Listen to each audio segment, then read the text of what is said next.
बिस्मिल्लाहिर्रहमानिर्रहीम। अस्सलाम वालेकुम। यमन ने बरतानिया के एक शिप को उड़ा दिया है और ये शिप जो उन्होंने उड़ाया है वो इसलिए ज़्यादा, जितने भी उनके हमले हुए हैं इस शिप के बाद बरतानिया की बस हो गई है। असल में ये कमर्शियल शिप था जो सामान लेकर जा रहा था 50 ममालिक का। और अजीब बात यह है कि इसमें उन्होंने कहा कि हम इसराइल के लिए सामान नहीं लेकर जा रहे, लेकिन इस शिप को उड़ा दिया गया। और इस बात पर बरतानिया की जो कंपनीज हैं वो शदीद गुस्से में है बरतानिया की हुकूमत पर कि पहले तो हमें यह कहा गया था कि इसराइल के लिए माल लेकर जाओगे तो उड़ा दिए जाओगे, अब हम इसराइल के लिए माल नहीं लेकर जा रहे, लेकिन फिर भी हमें इतना भारी नुकसान उठाना पड़ा है कि 50 ममालिक का सामान इस वक्त गर्क हो गया है। ऑलरेडी इंश्योरेंस कंपनी जो है वो हमें ठेंगा दिखा चुकी हैं कि उनके लिए कोई इंश्योरेंस नहीं होगी। अब प्रॉब्लम वो कह रहे हैं कि इतनी ज़्यादा बढ़ गई है कि बरतानिया का दिमाग इस वक्त हिल चुका है। और उसके बाद सबसे बड़ी डेवलपमेंट अब सामने आई है, और वो डेवलपमेंट ये सामने आई है कि बरतानिया ने इस वक्त फैसला कर लिया है कि उन्होंने अब यमन को नहीं छोड़ना। क्या वो किसी न्यूक्लियर हमले की तैयारी में है? बरतानिया ने असल में इस वक्त अटलांटिक में न्यूक्लियर टेस्ट करने का फैसला किया है। ये डमी वॉर हेड असल में अपने मिसाइल के ऊपर इन्होंने लगाया और ये 4 फरवरी को उसका टेस्ट करने जा रहे हैं। उसके बाद ये जो वॉर हेड होते हैं ये सारे के सारे न्यूक्लियर जो सबमरीन है उनकी वहां पर फिट होंगे और इसको उन्होंने रेड सी में भेजना है। अब सोचे जरा, जब आप इतनी बड़ी पावर हो, न्यूक्लियर हो, और उसके बाद आप मैदान में उतरें और आप ये कहें कि ठीक है हमने मुकाबला करना है, इसका मतलब है कि आप यमन के हवाले से अब न्यूक्लियर सबमरीन भेजने जा रहे हैं, यानी एटमी हमला करने के लिए। इसके अलावा क्या हो सकता है? या तो 2 ही काम हो सकते हैं, या तो आप डराने के लिए भेज रहे हैं या आपने रियल में हमला करना है। दोनों सूरतों में आप न्यूक्लियर सबमरीन रवाना करें क्योंकि आपके पास ऑप्शन खत्म होती जा रही है। अब ऑप्शन इसलिए खत्म हो रही है क्योंकि उन्होंने इन पर इतने हमले कर दिए हैं कि इनके पास कोई डिफेंस सिस्टम नहीं है इनके वॉरशिप के अंदर। जो हालिया 3 दिन पहले तमाम मामला हकीकत टीवी ने आपको बताए थे कि इन्होंने कहा कि हमारे पास कोई डिफेंस सिस्टम नहीं है तो यमन के मिसाइलों को रोक सके, और वो 2028 में आएगा। इन्होंने नॉर्वे से कहा कि आप हमें अपना डिफेंस सिस्टम दे दें और हम यहाँ पर तैनात करें ताकि हम उनका मुकाबला कर सके। और मजे की बात यह है कि वो भी अभी तक इन्होंने टेस्ट नहीं किया। तो इस वक्त जो सूरत हाल पैदा हुई है वो इतनी खतरनाक हो गई है कि गुस्से से अब ये न्यूक्लियर टेस्ट करने जा रहे हैं, और न्यूक्लियर टेस्ट करने के बाद उस सबमरीन को रेड सी में रवाना करने जा रहे हैं। उनको बताने जा रहे हैं कि हम तुम पर एटमी हमला करने के लिए आ रहे हैं। वरना आप ये बताइए कि जब आपकी पहली, दूसरी, तीसरी लेयर खत्म हो जाती है, आपका डिफेंस सिस्टम है, आपने हमला करना है तो आप अपने जेट को भेजें, जाए ना हमला करें। आप भेजें अपने जितने भी नेवी का सामान है भेजें उसको। आपको जरूरत क्या थी? आपको किसने कहा था आप अमेरिका का साथ देने के लिए यहाँ पर है? अब असल में बरतानिया के अंदर जो शिपिंग कंपनीज हैं वो ये कह रही हैं कि हमने, फिर इसका मतलब हम चाइनीज कंपनीज का इस्तेमाल करें। अब प्रॉब्लम ये है कि पहले तो ये बात होती थी कि ठीक है जी आप लेकर जाएंगे माल यहाँ से इसराइल के लिए तो आपको हिट किया जाएगा। अब वो कह रहे हैं इसराइल के लिए तो माल हम लेकर नहीं जा रहे, लेकिन हम चूंकि बरतानिया का लेकर जा रहे हैं, बरतानिया की कंपनी है, तो उसको भी हिट वो कर रहे हैं। और रोकने की बात यह है कि वो अपने एयरफोर्स से पूछ रहे हैं, अपनी फौज से पूछ रहे हैं, अपनी नेवी से पूछ रहे हैं कि आप सबको इतना बजट दिया जाता है, इतना हम टैक्स देते हैं बरतानिया के अंदर, तो आप हमारी हिफाजत क्या कर रहे हैं? यमन के खिलाफ आपके पास करने के लिए आप कौम को बता देते हैं कि जी हमने स्ट्राइक कर दिया, हमने फलाना कर दिया, हमने ये कर दिया, हमने वो कर दिया। और जब सही मायनों में देखने की बारी आती है कि उसका क्या रिएक्शन है, क्या अफादियत है, कितना इम्पैक्ट है, तो पता ही चलता है 0/0। और जब आप हार जाते हैं तो आप न्यूक्लियर हमले की धमकियां देने के लिए ये काम करते हैं। अब असल में इन्होंने काम ये नहीं करना था कि इन्होंने रूस के लिए कोई लेकर आ रही है, उसके लिए तो नहीं लेकर आ रहे, उसके लिए तो वो अमेरिका का जो न्यूक्लियर सिस्टम है वो डिप्लॉय कर रहे हैं। वो तो ऑलरेडी है, वो तो रूस को उन्होंने मारना है, जाहिर सी बात है। लेकिन इस वक्त जो मामला है वो यहाँ पर लेकर आ रहे हैं कि न्यूक्लियर सबमरीन को हम रेड सी में लेकर आए और रेड सी के अंदर आकर यमन के सामने लाकर खड़ा कर दे और कई यमन को कि अब तुम्हारे बाप की भी जरूरत है हमला करने की तो करो, हम फिर देखते हैं। देखिए ये सबसे बड़ी ये गलती करने जा रहे हैं। आप एक बात ज़हन में रखिएगा, आप अगर डराने के लिए लेकर आ रहे हैं, किसी मकसद के लिए लेकर आ रहे हैं, वो इस बात की परवाह नहीं करेंगे आप एटमी हमला करेंगे यमन के बहुत सारे लोग पहाड़ों में रहते हैं, अफगानिस्तान की भी सूरत हाल है, वहां आप जो मर्जी करते रहे। आप ये एटमी हमला करेंगे तो उसके बाद आपको क्या लगता है कि दुनिया के बाकी ममालिक चुप करके बैठ जाएंगे, या आप यहां पर न्यूक्लियर सबमरीन लेकर आएंगे और उसके बाद क्या बाकी सारे चुप करके बैठ जाएंगे? देखिए, मिसाइल के ऊपर आपने वॉर हेड लगा लिया, न्यूक्लियर वॉर हेड, तो बस एटमी हमला ना लगाया तो वो एक बैलिस्टिक मिसाइल है या क्रूज है या जो भी है, वो एक अलग मिसाइल है। लेकिन जब आपने ये काम कर दिया तो आपने हमला कर दिया। प्रॉब्लम अब ये पैदा हो रही है कि तोड़ नहीं मिल पा रहा यमन का, किसी सूरत इनके पास इस वक्त तोड़ नहीं है कि हम यमन का मुकाबला कैसे करें। इनका सबसे बड़ा प्रॉब्लम ये बना हुआ है कि अगर ये अपने जेट्स लेकर जाते हैं, वो साइप्रस से उड़ना पड़ता है। असल में इनको अंदाजा नहीं था ये सारा मामला हो जाएगा, ये सूरत हाल हो जाएगी, हम इस लेवल पर आ जाएंगे। इसलिए अब तक की सबसे बड़ी जो डेवलपमेंट ये हुई है कि यमन के हवाले से इनके जो सारे प्लान थे, वो सारी जो इंफॉर्मेशन थी वो बेकार गई है, क्योंकि इस वक्त की परेशानी इनको ये लाहक हो गई है कि यमन की स्ट्रेटजी इनके कंट्रोल से बाहर है, और इनको अंदाजा भी नहीं था इस बात का कि यमन इस लेवल पर जाकर हमें हमला करेगी, ये हमारे लिए मसला होगा। इन्होंने तैयारी भी कोई नहीं की थी, और अमेरिका तो छोड़े, इसराइल के कहने पर अब ये मैदान में उतर गए हैं।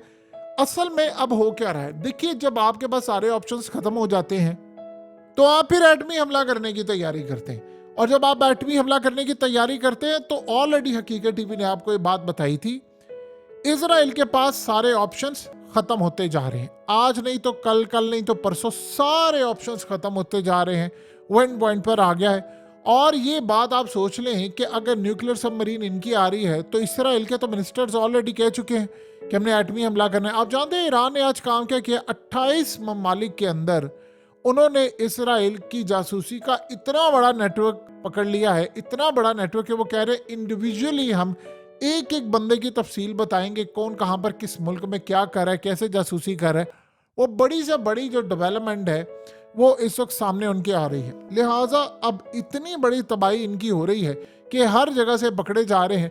तो जब ये लास्ट सूरत हाल पैदा हो जाती है तो फिर इनके पास ऑप्शन ये रह जाता है कि ठीक है, सारे हरबे नाकाम हो गए, सारी स्ट्रेटजीज फेल हो गई, तो फिर हम एटमी हमला करेंगे। क्योंकि अब ये समझ रहे हैं कि हम इनका हमला तो रोक नहीं पा रहे, हम कोई ऐसा हमला कर दें कि जिसकी वजह से सब कुछ तबाही हो जाए। देखिए, आप अगर एटमी हमला करते हैं तो जाहिर सी बात है फिर चाइना तो चुप नहीं रहेगा, फिर ना तो रशिया चुप रहेगा, ना कोई और मुल्क रहेगा। डराने के लिए भी अगर आप कोशिश करेंगे तो फिर आपके लिए और बहुत ज्यादा तबाही है कि वो बास नहीं आने वाले। जब अमेरिका ने ये सोचा था कि भाई हमने एटमी हमला कर देना है अफगानिस्तान पर, फलाना कर देना, सबको मार देना, तो उस वक्त भी सारी दुनिया खड़ी हो गई थी अमेरिका के खिलाफ कि आप ये हरकत करेंगे तो उसके बाद तबाही आपके लिए है, यानी वो फिर पूरी दुनिया के अंदर एटमी हमला होना शुरू हो जाएगा। तो जाहिर सी बात है ऐसा तो नहीं रहेगा। ये एटमी हमला क्यों होता है, एक मुल्क ने बनाया तो बाकियों ने कहा जी हमने तो अपनी हिफाजत के लिए बनाया है। आपको क्या लगता है कि नॉर्थ कोरिया चुप रहेगा? नॉर्थ कोरिया ईरान का इत्तेहादी है, रूस का इत्तेहादी है, चाइना का इत्तेहादी है, और ईरान का इत्तेहादी, रूस का इत्तेहादी और चाइना का इत्तेहादी होने का मतलब है वो यमन का भी इत्तेहादी है।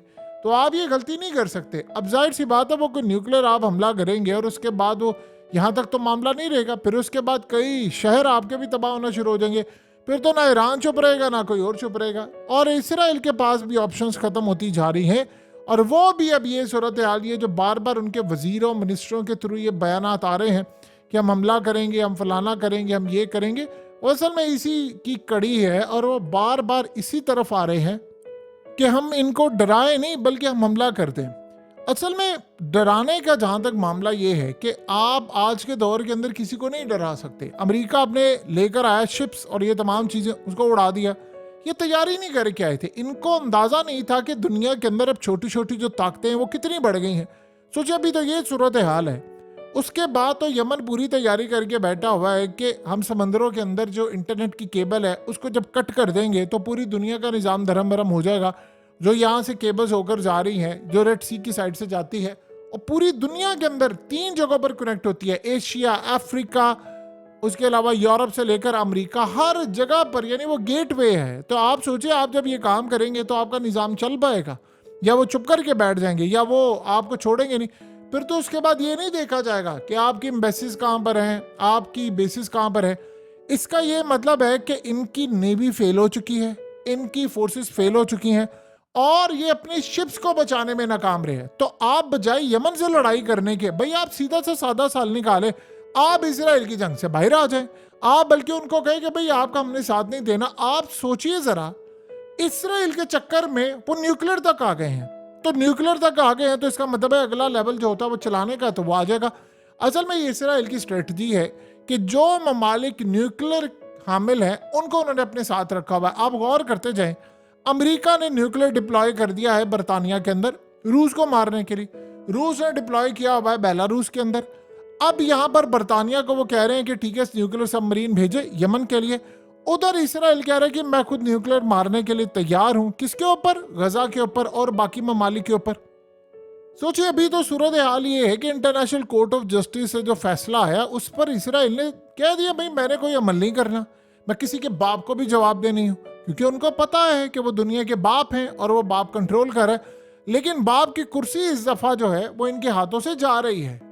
देखिए, एक तरफ तो इसराइली लड़ाई कर रहा है, दूसरी जानिब इन्होंने ईरान का जो एडवाइजर है एक बड़ा ही अहम था उसको मार दिया है शाम के अंदर।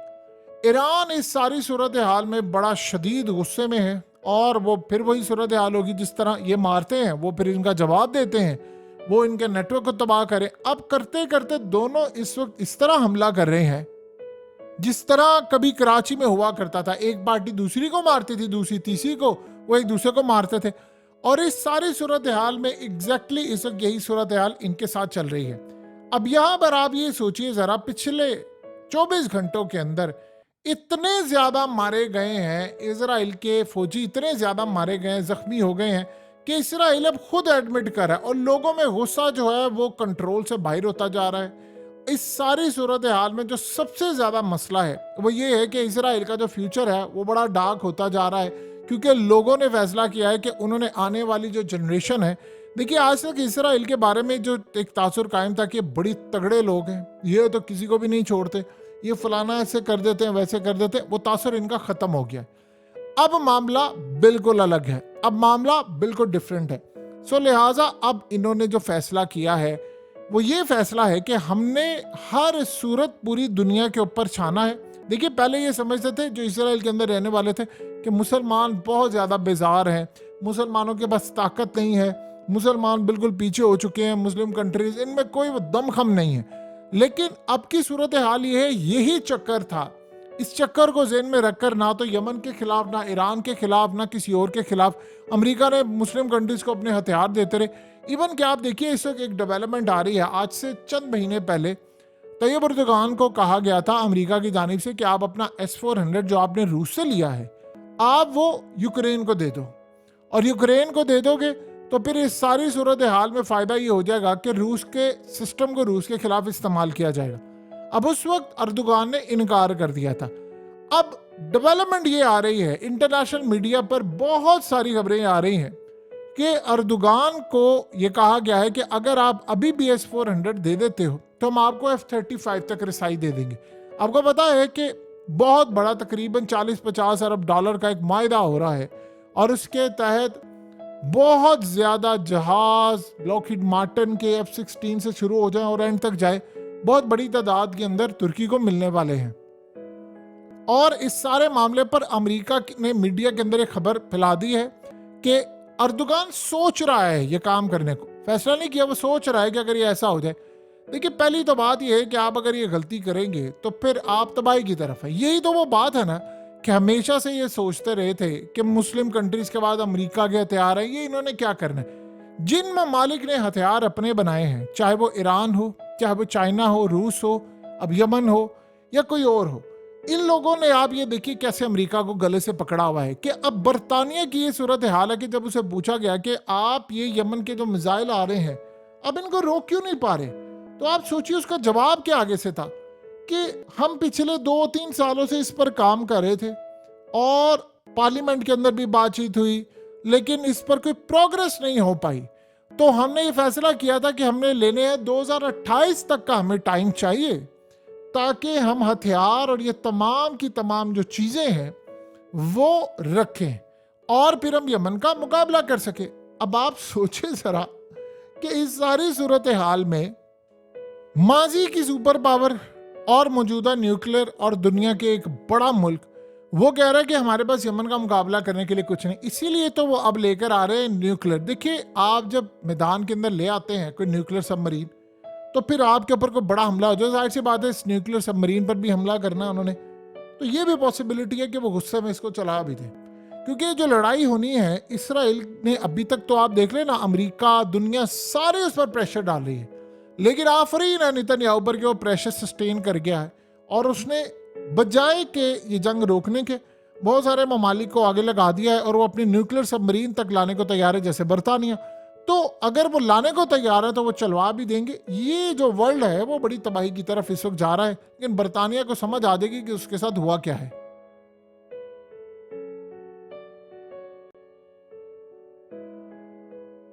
हकीकत टीवी को सब्सक्राइब करना मत भूलें, वीडियो को लाइक करें, शेयर करें और कमेंट सेक्शन में अपनी राय का इजहार जरूर करें।